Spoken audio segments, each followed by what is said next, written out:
ये गाय को माता मानती हैं, ये खुद तो खा रहे हैं 5 स्टार होटल में बैठ के, बढ़िया बढ़िया भोजन थाल में खा रहे हैं, और इनकी माता नालियों में खाती फिर रही हैं। गाय को ही माता क्यों मानते, सांड को बाप क्यों नहीं मानते?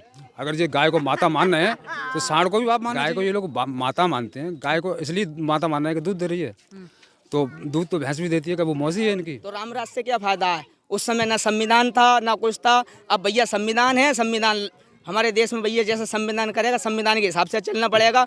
अब राम के भक्त जो हैं वो हिरण की हत्या करके देखें, उन पर फिर से मुकदमा लागू हो जाएगा जैसा सलमान खान पे लागू। पुजारी भी हरामखोर होता है और भिखारी भी हरामखोर होता है, इन दोनों से बचना चाहिए। और यही भक्त जो है मोदी को वोट करेंगे, बाकी जनता जो दुखी है वो नहीं कर पाएगी। नमस्कार, न्यूज़ 90 पर हिंदी देख रहे हैं। मैं हूं आपके साथ चेतन मुरादाबादी। इस वक्त हम जिला बदायूं के फैजगंज बेटा में मौजूद हैं, और जैसा कि आपको पता ही है कि राम मंदिर की जो प्रक्रिया है वो भी खत्म हो चुकी है। तो क्या ये राम मंदिर की जो चाल है नरेंद्र मोदी जी की और भाजपा की, ये चाल कितनी काम कर पाएगी? हम इस वक्त गाँव में मौजूद हैं और हमारे साथ कुछ किसान मजदूर भाई मौजूद हैं, इनसे बात करने की कोशिश करेंगे कि जो राम मंदिर का जो जादू है वो कितना चलेगा। जी अंकल जी, क्या नाम है? मेरा नाम आराम सिंह है जी। राम मंदिर बन चुका है, तो कितना मोदी जी का ये राम मंदिर का जादू काम करवाएगा? राम मंदिर बन चुका है, क्या पहले नहीं था यहाँ पर? नहीं, अब राम मंदिर के में प्राण प्रतिष्ठान हुए हैं। अगर प्राण प्रतिष्ठान पत्थर की मूर्ति में डालते हैं जी, मुर्दे में डाल सकते हैं क्या? हो सकता है कि नई प्रक्रिया निकाली हो मोदी जी ने। मोदी जी के बाप मर गए, दादे मर गए, वो उसमें क्यों डलवाए इन्होंने? भाई प्राण प्रतिष्ठा अगर पत्थर की मूर्ति में डाल सकते हैं जी, तो अपने बाप, इनके दादा मर गए, बाप मर गए, भाई भी मरे होंगे मेरे अंदाज से, तो उसमें भी डाल सकते थे। ये इनकी राजनीति पॉलिटिक्स है, कोई राम की इसमें वो नहीं है। और ना राम से मंदिर से कोई भला होने वाला है, ना राम से कोई भला होने वाला है, जनता का है। तो देश के लोग इतने खुश हैं, मोमबत्ती दिया जलाए थे, मोमबत्ती जलाई थी, दूसरी दिवाली मनाई है देश में। जो भक्त लोग हैं, अनपढ़ लोग हैं, वो खुश हैं। अच्छा, जिसको शिक्षा चाहिए, जिसको रोजगार चाहिए, वो खुश कभी नहीं होगा, क्योंकि मंदिर से कोई रोजगार मिलने वाला नहीं है। ना मंदिर से कोई सर्विस मिल रही है, ना वहाँ से कोई इंजीनियर बन कर जाएगा। अगर जाएगा तो आप हमें बता सकते हैं। वहाँ से 2 आदमी बनने की उम्मीद हमें लग रही है, एक पुजारी की और एक भिखारी की। तीसरा आदमी अगर लगता है आपको कि अगर वहाँ पर कोई बनता है तो हमें बताएं, कोई डॉक्टर बनेगा क्या, कोई इंजीनियर बनेगा कोई, या कोई डीएम बनेगा? वहाँ से 2 आदमी बनेंगे तो दोनों आदमी खतरनाक हैं देश के लिए। पुजारी भी हरामखोर होता है और भिखारी भी हरामखोर होता है, इन दोनों से बचना चाहिए। और यही भक्त जो है मोदी को वोट करेंगे, बाकी जनता जो दुखी है वो नहीं कर पाएगी। बहुत जल्दी ही चुनाव हैं, तो किसको देखना चाह रहे हो प्रधानमंत्री? प्रधानमंत्री देखो इच्छा के अनुसार नहीं होता, जो तो जनता तय करेगी इसके लिए। जनता भी, आप भी जनता ही हैं। हाँ ठीक है, मैं अकेला जनता थोड़ी है, जनता तो बहुत सारी है यहाँ पर। 140 करोड़ जनता के हित में आता है। 140 में 60% जनता जो जिसको चाहेगी वो प्रधानमंत्री बनेगा। आप क्या चाहते हैं? मेरे हिसाब से तो अगर बहन जी यहाँ पर आ जाए तो ज़्यादा अच्छा काम करेंगी। अच्छा, लेकिन बहन जी अब मेरे कहने से आ जाए तभी तो, बाकी वोट करोगे, जिसको वोट करोगे देश के लोग जिसको वोट करेंगे वही बनेगा। देखो यहाँ पर वोटिंग की जो है वो जातिवाद पर इलेक्शन आ गया। अच्छा, बहन जी को यहाँ वोट करते हैं, वो मेरे हिसाब से दलित ही रह गए हैं। बाकी अगर बहन जी को भी गठबंधन में शामिल हो जाएं तो जो 60% जनता मोदी के खिलाफ जाती है वो एक तरफा वोट देगी, तो यहाँ 24 में ना आने की उम्मीद। अपना नाम बताएं। जी मेरा नाम सोनू सागर है। क्या कहना चाहोगे? बहुत जल्द ही चुनाव है। चुनाव की तो आपने थोड़ी देर पहले पूछा था, जो अयोध्या में राम प्रतिष्ठा प्राण प्रतिष्ठा हुई थी। आप एक सर्वे कीजिएगा, अयोध्या में ही मंदिर नहीं है, सिर्फ यही मंदिर नहीं बना है, मंदिर तो हिंदुस्तान में बहुत हैं। क्या जो जितने मंदिर हैं उनमें सारी राम की मूर्तियाँ जो हैं, क्या उनमें प्राण प्रतिष्ठा नहीं है? तो क्या वो मरी हुई मूर्तियाँ हैं? सिर्फ अयोध्या में ही वो राम उन्होंने जिंदा कर लिए, और जो बाकी मूर्तियाँ रखी हुई हैं और मंदिरों में उनमें प्राण नहीं है। उन वो मरी हुई मूर्तियाँ मानते हैं ये लोग। यहाँ वो नकली राम हैं, असली राम अब आए हैं। आप बताइए, असली राम अब आए हैं? जवाब आप भी तो जवाब। बिल्कुल, वो लोग कह रहे हैं तो असली आए हैं। अच्छा असली हैं? और 500-550 साल के बाद। 550 साल के बाद। हाँ। इससे पहले कहाँ थे वो? पता नहीं कहाँ थे उन लोगों। अब वो जवाब दें मेरा, इससे पहले कहाँ थे, कौन से देश में थे? जो अब राम आए हैं उनके आने से क्या अत्याचार कम हो जाएगा? जो बलात्कार हो रहे हैं, रामराज जाने वाला है। रामराज, राम राज्य से क्या फायदा होगा? कोई फायदा होगा राम राज्य से? हमें तो कोई फायदा मालूम पड़ता नहीं है उससे। अच्छा, राम राज्य से क्या फायदा होगा? राम राज्य को जो आप कह रहे हैं ना, तो राम राज्य में क्या है? राम राज्य में यहाँ पर संभोग वध की हत्या होती है, वही राम राज्य में शूद्रों को गाली दी जाती है, उसी वाल्मीकि रामायण में, जिसको जो सबूत मानते हैं। अभी इस समय पे इस राज्य में सलमान खान जी ने एक हिरण के केस में उन पे अभी मुकदमा चल रहा है, और राम राज्य में राम जी ने एक हिरण मारा था। हिरण जो बोलते हैं उन पे तो कोई उस समय पे कोई मुकदमा नहीं चला था, तो राम राज्य से क्या फायदा है? उस समय ना संविधान था ना कुछ था। अब भैया संविधान है, संविधान हमारे देश में भैया जैसा संविधान करेगा संविधान के हिसाब से चलना पड़ेगा। अब राम के भक्त जो हैं वो हिरण की हत्या करके देखें, उन पे फिर से मुकदमा लागू हो जाएगा जैसा सलमान खान पे लागू हुआ था। बहुत जल्दी ही चुनाव है, तो क्या लग रहा है किसको प्रधानमंत्री बना रहे हो? जी हम तो भैया बहन जी को चाहते हैं प्रधानमंत्री बनना, क्यों बहन और जी हम तो सभी लोगों से अनुरोध करते हैं कि बहन जी को वोट करें। बोले ऐसा बहन जी में क्या है? बहन जी भैया वो सबके हित में बढ़िया काम करती हैं, दलितों के हित में बढ़िया काम करती हैं।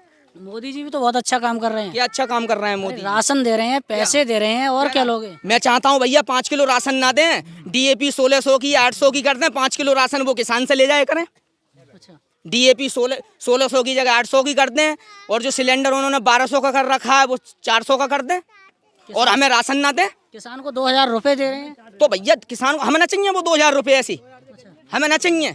और ये गाय जो छोड़ रखी हैं, ये गाय जो छोड़ रखी हैं, ये रात भर किसान रखा रहे हैं, जी परेशान है। ये तो गाय माता है ना। गाय भैया हम तो ना मानते हैं माता, एक जानवर को हम माता ना कह सकते। ये लोग माता हम भैया गाय को ये लोग माता मानते हैं। गाय को इसलिए माता मानना है कि दूध दे रही है, तो दूध तो भैंस भी देती है, कि वो मौसी है इनकी।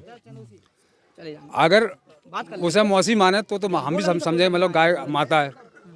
दूसरी रही बात, माँ का बच्चा जो होता है वो भाई होता है मेरे हिसाब से, और जो उसका घरवाला होता है वो बाप होना चाहिए। जब गाय को ही माता क्यों मानते, सांड को बाप क्यों नहीं मानते? अगर ये गाय को माता मान रहे हैं तो सांड को भी बाप मानना चाहिए। और फिर दूसरी बात क्या है, ये गाय को माता मानती हैं, ये खुद तो खा रहे हैं 5 स्टार होटल में बैठ के, बढ़िया बढ़िया भोजन थाल में खा रहे हैं, और इनकी माता नालियों में खाती फिर रही हैं। किसी ने भाला मार दिया, उसका कोई ट्रीटमेंट भी नहीं करा रहा है, ना उनकी कोई दवाई गोली करा रहा है, उनके जख्म में कीड़े पड़ पड़ के वो गाय माता मर रही हैं। तब ये गाय माता वाले कहाँ जाते हैं? उनका ट्रीटमेंट कराएं, बढ़िया बढ़िया हॉस्पिटल में उन्हें एडमिट करा के उनका इलाज कराएं। किसान की फसल खा रहा है भैया, किसान तंग आके वो मारेगा या कुछ करेगा?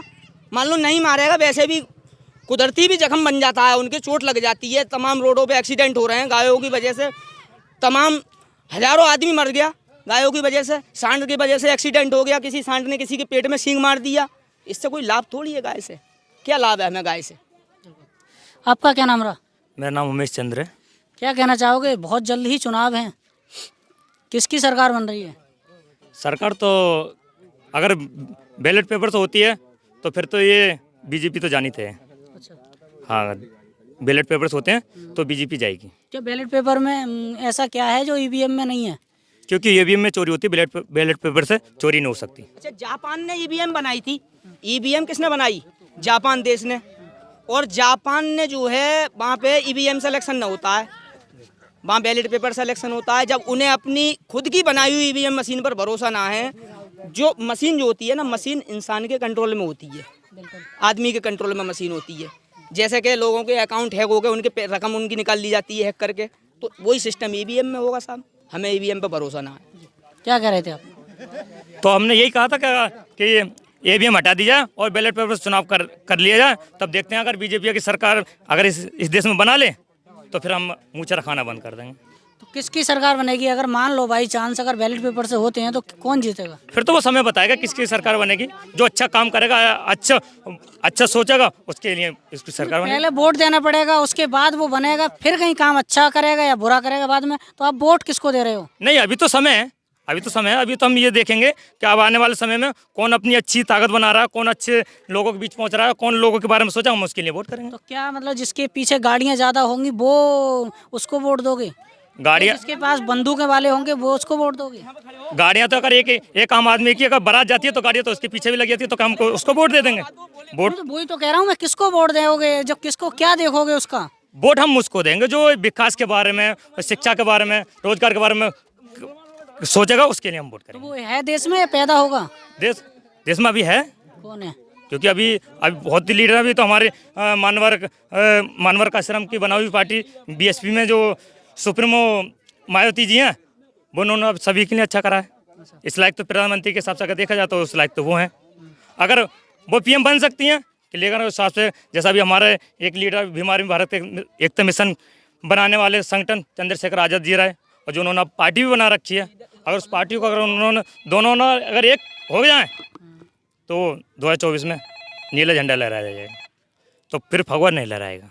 अच्छा, जी, ये इतनी बड़ी ताकत है इसमें, चंद्रशेखर और बेंजी में इतनी बड़ी ताकत है, जो हमारे जो वोटर हैं, जो इनके एक न होने से जो हमारा वोटर बिखरा पड़ा है, वो खुद ब खुद खिंचा चलाएगा और हमारी एक ताकत बन जाएगी। तो चंद्रशेखर तो अपनी सीट नहीं बचा पाए 2022 में। तो ऐसा देखा जाए तो बहन जी तो हमारी पुरानी है, तो वो भी ना खाता तो वो भी ना खोल पाई, लेकिन ऐसा कोई जिसका जिन्होंने खाता नहीं खोला तो वो अगली बार प्रयास करके कामयाब ना हो, क्योंकि एक बार इंसान जब फेल होता है तो दोबारा प्रयास करता है तो कामयाब भी हो जाता है। जी, किसकी सरकार बना रहे हो? अगर ईवीएम से अगर होएगा तो फिर बीजेपी तय है। और बैलेट पेपर से? बैलेट पेपर से हो जाएगा तो 100 में 100% जा रही है। कौन बन रहा है फिर? कोई भी नया चेहरा आएगा निकल के। किसको बना रहे हो नया? बिल्कुल डायरेक्ट जा रही है, कोई भी आए, अच्छा चाहे राहुल गांधी जी आए, चाहे बहन जी आए, अच्छा। कोई भी आए, लेकिन इनका तो जाना था अगर बैलेट पेपर से होगा तो। ईवीएम से क्या दिक्कत है? उसमें तो हर हर मोदी घर घर मोदी है, और क्या है। अच्छा, तो इस वक्त हम जिला बदायूं के फैजगंज में मौजूद थे। इनकी बातों को लेकर आपकी क्या राय है कमेंट बॉक्स में जरूर बताएं। वीडियो को लाइक करें, शेयर करें और चैनल को सब्सक्राइब करना ना भूलें। मिलते हैं किसी नई धमाकेदार वीडियो के साथ। धन्यवाद।